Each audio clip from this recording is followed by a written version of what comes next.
하나님의 말씀 요한복음 12장 12절부터 19절의 말씀입니다. 사순절 40일 묵상집 68쪽 69쪽입니다. 68, 69쪽.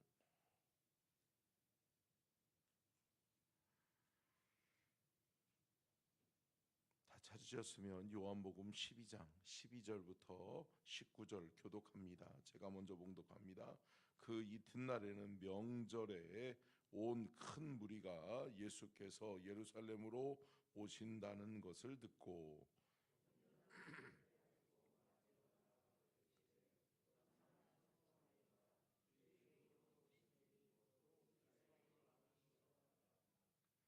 예수는 한 어린 나귀를 보고 타시니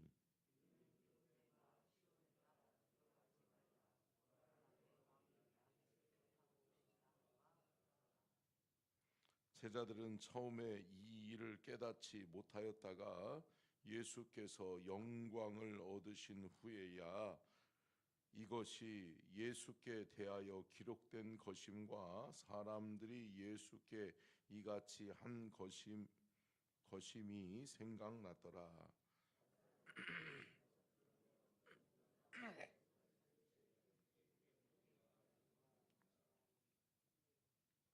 이에 무리가 예수를 맞음은 이 표적 행하심을 들었음이러라.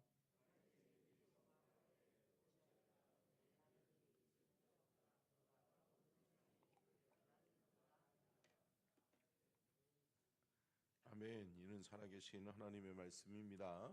아멘. 말씀의 제목 띄워주고요. 같이 읽겠습니다. 시작. 겸손한 왕의 예루살렘 입성, 스가랴 선지자 예언의 성취. 아멘. 할렐루야. 여러분, 예수님은 겸손의 왕으로 예루살렘에 입성하셨고, 또 예수님은 온 인류를 구원하시는 구원자로 이 땅에 오신 줄로 믿습니다. 근데 우리가 그 믿고 따르는 그 예수님은 사람들의 환영을 받지는 못했죠. 예수님이 태어나시면 어디서 태어났어요? 어디요? 말구유에서 태어났잖아요. 여러분, 이 중에서 말구유에서 태어나신 분이 있으세요? 아무리 우리나라가 못 살고 어려웠다고 해도 말구유에서 태어나신 분 없잖아요. 근데 여러분, 예수님은 태어나실 곳도 없어서 말구유에서 태어나셨다고요. 근데 또한 예수님이 공생의 3년 반을 3년 6개월을 살아가시면서 예수님의 공생의 3년 동안 예수님께서 쉴 곳이 있었어요, 없었어요? 없었어요. 뭐 예수님 오시면 뭐 화려한 호텔에서 누군가가 맞이하고 이런 것이 아니었다는 거죠. 또한 정작 그 예수님이 예루살렘에 입성하실 때 백성들은 막 호산나 호산나 다윗의 자손 예수여 그러면서 예수님을 환영하고 종려나무 가지를 꺾어서 흔들면서 맞이했지만 그들도 정작 실망했어요. 왜요? 어린 나귀 하나를 타고 정말 초라한 모습으로, 그런 모습으로 예수님이 오시는 거거든요. 그들이 생각하고 기대했던 바와 다르다는 거예요. 여러분, 예수님은 영광을 받으려고 하심이 아니라 섬기러 이 땅에 오신 줄로 믿습니다. 섬김의 왕이에요. 사랑의 왕이에요. 희생의 왕이라고요. 그것을 우리는 늘 기억하며 살아가야 될 줄로 믿습니다. 오늘 본문 말씀을 좀 분석해 보면 이렇습니다. 우리 첫 번째요, 같이 한번 읽겠습니다. 시작. 백성들의 기대와 예수님의 실제 모습은 다르다. 백성들의 기대의 모습은 어땠을까요? 13절 읽어보겠습니다. 13절 오늘 본문 말씀이에요. 시작. 종려나무 가지를 가지고 맞으러 나가 외치되 호산나 찬송하리로다. 주의 이름으로 오시는 이 곧 이스라엘의 왕이요 하더라. 아멘. 뭐를 기대했어요? 예루살렘에 입성하는 예수님, 병든 자를 고치시고 가르치시고 천국 복음을 전파했던 그 예수님이 인기가 많아졌어요. 병든 자를 치유하는 것이, 치유의 기적이 늘어나면 늘어날수록 사람들이, 인파가 많이 몰렸을까요?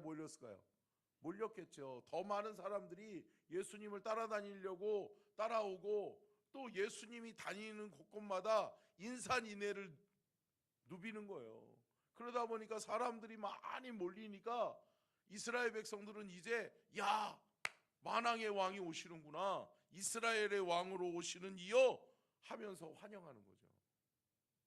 근데 여러분, 그들의 기대 섞인 고백과는 달리 예수님은 어떠한 모습이었어요? 14절이요. 14절 시작.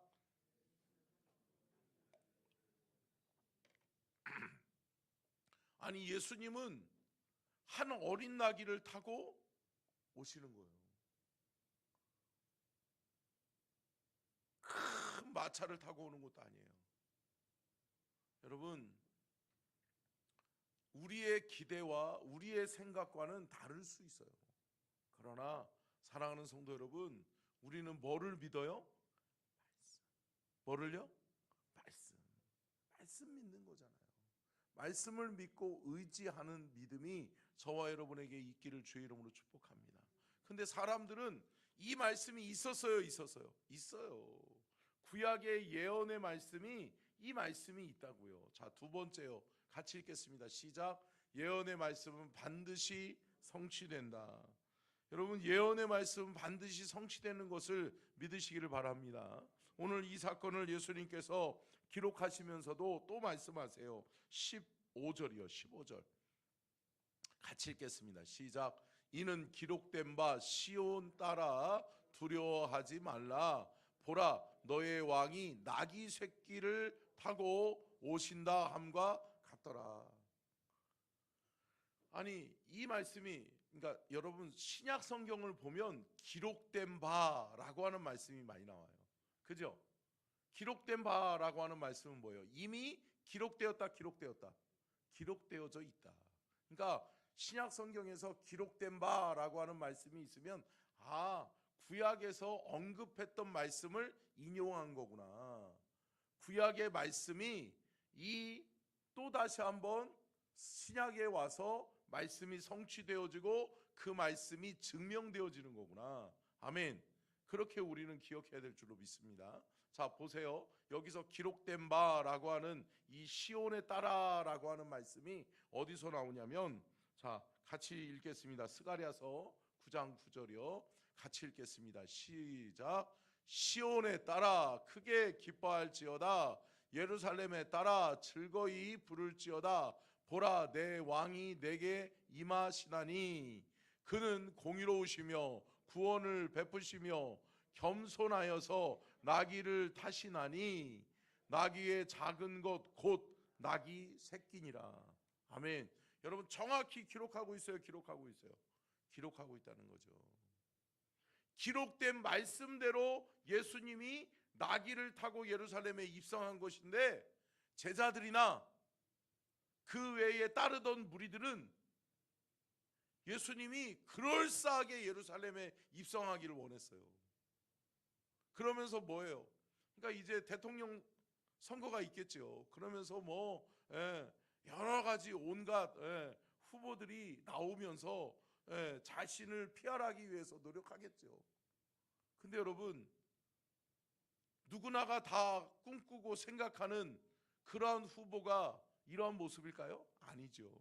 근데 여러분, 예수님은 이 땅에 사람들에게 보여주기 위해서, 사람들의 기대에 부응하기 위해서 이 땅에 오신 것이 아니다라는 거예요.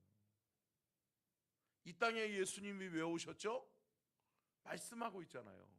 공의로우시며 구원을 베푸시며 겸손하여 나귀를 타시는 분이시다. 여러분, 이 땅에 구원하기 위해서 이 땅에 오신 그 예수님은 희생하고 헌신하고 낮고 천한 모습, 겸손한 왕으로 이 땅에 오신 줄로 믿습니다. 그것을 우리가 믿는 거예요. 그렇기 때문에 우리는 말씀을 놓쳐서는 안 돼요. 근데 제자들은 이 말씀을 놓쳤다. 이 말씀을 잃어버리는 거예요. 누누이 예수님 따라다닐 때도 예수님이 늘 말씀하셨어요. 나는 인자가 온 것은 섬김을 받으려 함이 아니라 도리어 섬기러 왔다. 그리고 나는 영광을 취하러 온 것이 아니라 낮고 천한 모습으로 저들을 구원하기 위해서 왔다. 할렐루야. 사랑하는 성도 여러분, 우리가 기대하는 그런 분은 아니라 여러분, 말씀의 성취자이신 예수 그리스도, 말씀을 이루시는 말씀의 성취자이신 예수 그리스도를 믿는 믿음이 우리 안에 있기를 축원합니다. 자, 세 번째요. 같이 읽겠습니다. 시작.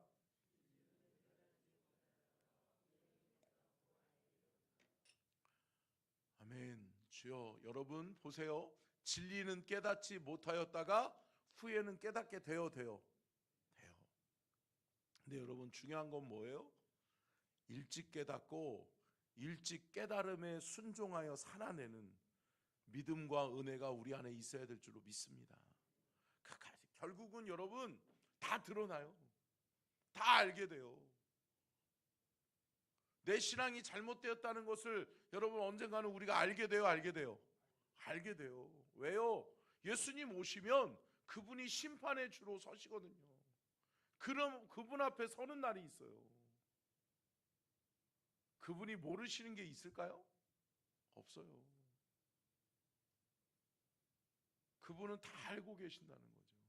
사랑하는 성도 여러분, 믿고 따라 순종하는, 믿고 따라서 순종하여 살아내는 믿음과 은혜가 저와 여러분에게 있기를 주님의 이름으로 축복합니다. 결국은 믿음의 성도의 삶은 뭐냐? 말씀의 진리를 깨닫기 위해서 노력하고 깨달은 말씀을 살아내기 위해서 몸부림치면서 여러분 믿음으로 살아내는, 믿음으로 증거하고 증명하는 저와 여러분이 될 수 있기를 축원합니다. 16절 읽겠습니다. 16절 같이 읽겠습니다. 시작.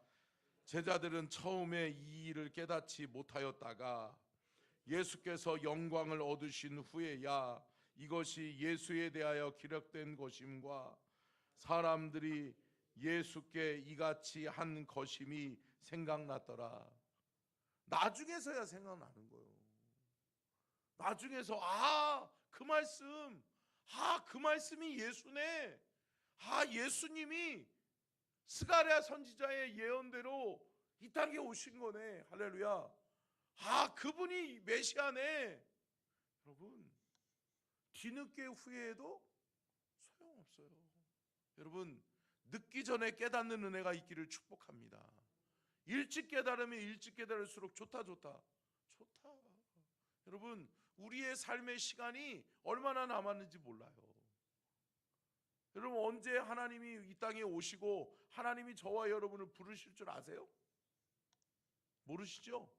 근데 여러분, 어김없는 진리는 뭐냐? 하나님이 그만하실 때가 있다. 그만, 그러면서 너의 생명을 내가 취하리라. 여러분, 오는 데는 순서가 있어도 가는 데는 순서가 없다고 그러잖아요. 주님이 그만하시면 가는 거예요. 어리나 나이 들었거나 상관없어요. 잘 살거나 못 살거나 상관없어요. 이 땅 가운데서 하나님이 주신 사명을 감당하는 자만이 그 생을 누리게 될 줄로 믿습니다. 여러분, 사명대로 사는 거예요. 사명만큼 사는 거예요. 그렇기 때문에 하나님이 내게 사명 주셨지, 그래서 사명 앞에 신실하고 진실하고 거룩하게 하나님 앞에 쓰임받기 위해서 노력하면 하나님께서 그 사명을 감당할 수 있도록 힘도 주시고 은혜도 주시고 능력도 주실 줄 믿습니다. 근데 여러분, 이거 깨닫지 못하면, 알지 못하고 엉뚱한 삶을 살다가, 엉뚱한 인생 시간 낭비하면서 살다가 주님이 그만하시면 어떻게 하려고 그래요? 여러분, 두렵고 떨리는 마음으로 예수님 오심을 기다리는 이 사순절 기간에 사랑하는 성도 여러분, 저와 여러분이 예수님을 바로 알고 깨닫고 바로 믿고 바로 살아내는 은혜와 축복이 있기를 주의 이름으로 축복합니다. 히브리서 11장 1절로 2절 말씀, 믿음의 선진들이 이것을 증명해요. 같이 읽겠습니다. 시작. 믿음은 바라는 것들의 실상이요 보이지 않는 것들의 증거니 선진들이 이로써 증거를 얻었느니라. 아멘. 여러분, 믿음은 뭐라고요? 믿음은 바라는 것들의 실상이라고. 여러분, 믿음대로 바라보는데 그대로 되어 된다는 거예요. 여러분, 믿음이 중요해요. 그러니까 주님이 내 안에 오시면 그때부터 믿음의 여정이 시작되는 거잖아요. 어제도 말씀드렸던 것처럼 예수님을 만나고 영접하는 순간 내가 믿음이 생겼잖아요. 그러면 여러분, 이 믿음을 키워가야 돼요. 키워가야 돼요. 믿음의 성도는 믿음을 키우는 것이 관건이에요. 왜? 믿음이 커야 큰 사명 감당하니까. 믿음이 커야 내게 주어진 십자가를 질 수 있으니까. 사랑하는 성도 여러분, 믿음을 키우시기를 축복해요.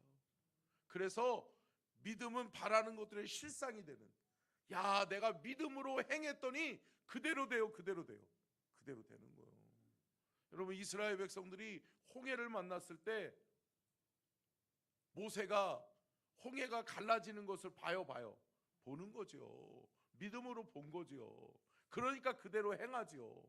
어느 누가 그 홍해 바다 앞에 그냥 수만 명의 200만 명 이상의 백성들을 끌고서 들어가자 그래요. 그럼 뭐예요? 몰살당하러 들어가자 이거예요? 아니라는 거죠. 여러분, 그가 손을 내밀어 그가 발을 디딜 때에 갈라졌는 줄로 믿습니다. 하나님의 역사는 이렇게 일어나는 거예요. 믿음으로 내가 한 걸음 뗄 때 하나님은 또 보여주시고, 아멘, 열어주시고, 하나님은 우리의 삶의 길을 열어주실 줄로 믿습니다. 바라니까 실상이 되는 거예요. 내가 믿음으로 보니까 실제가 되는 거예요. 여러분, 그 역사를 경험하고 믿음의 선진들이 그렇게 살아왔어요. 그렇게 살아온 것처럼 저와 여러분도 오늘 하루 그렇게 살아가는, 저와 여러분의 삶에 믿음으로 행하여 믿음의 실상이 나타나는 은혜와 축복이 있기를 주의 이름으로 축원합니다. 기도하겠습니다.